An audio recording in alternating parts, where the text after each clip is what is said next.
平安，我是串嘴大叔 Ivan。如果你想聽粵語嘅話，去設定入面揀語音，再揀返自己嘅語言就可以。If you'd like to listen in English, go to Settings, select Voice, then choose your preferred language.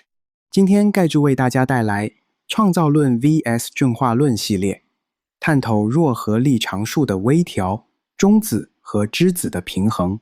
我的频道希望捐助一些较为比较难深入探讨的题目，或者一些比较艰深、比较沉闷，同时又十分重要的题目。非常欢迎团契或主日火使用这些影片。如果你需要什么特别的题材，欢迎让我知道，我也可以提供一些培训支援。接下来让我们看第三个微调现象，就是弱合力常数的微调。弱合力是附在某些类型的放射性衰变的力量，例如中子衰变成质子的过程。弱合力看起来跟生命没什么直接关系，但其实它对宇宙的结构有极其重要的影响。那么下地，它的告射自己的影响就是中地。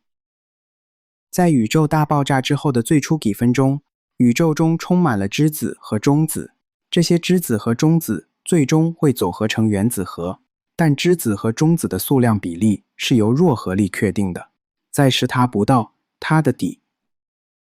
如果弱合力太强，中子会很快衰变成质子，宇宙中就会全是质子，没有中子。没有中子的话，就无法形成任何比氢更重的元素，因为所有重元素的原子核都需要中子来稳定。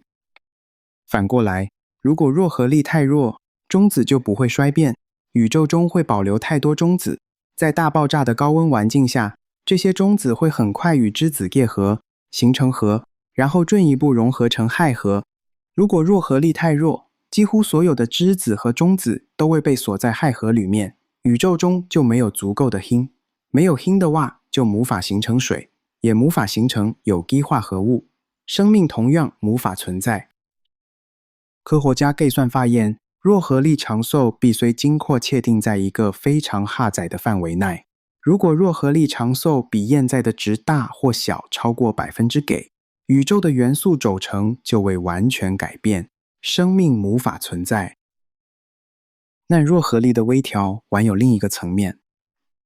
弱合力的强度确定了超新星爆炸的能量。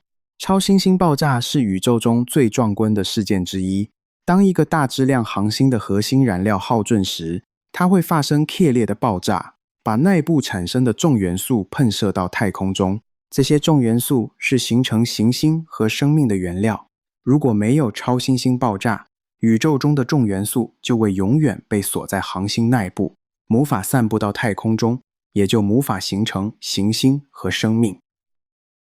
超新星爆炸的能量有多大，取决于弱合力的强度。非常是，如果弱合力太强，超新星爆炸会过于猛烈，把行星完全炸碎，没有任何残留物可以形成中子星或黑洞。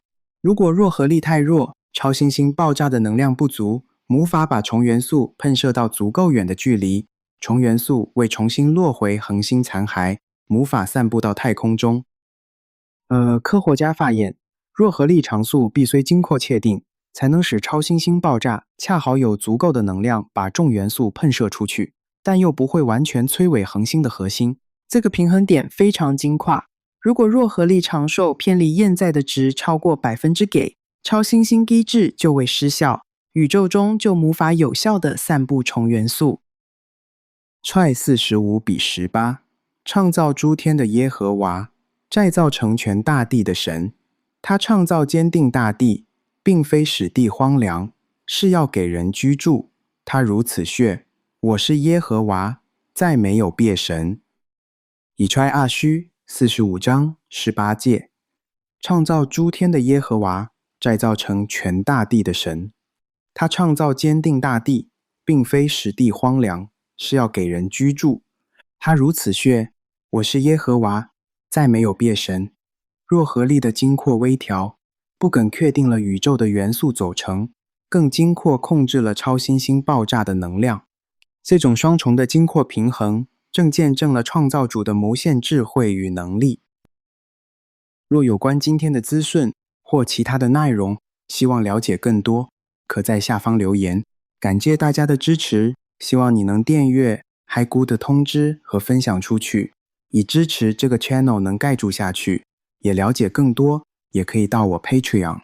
让我们一起认识神，思考信仰，活出基督。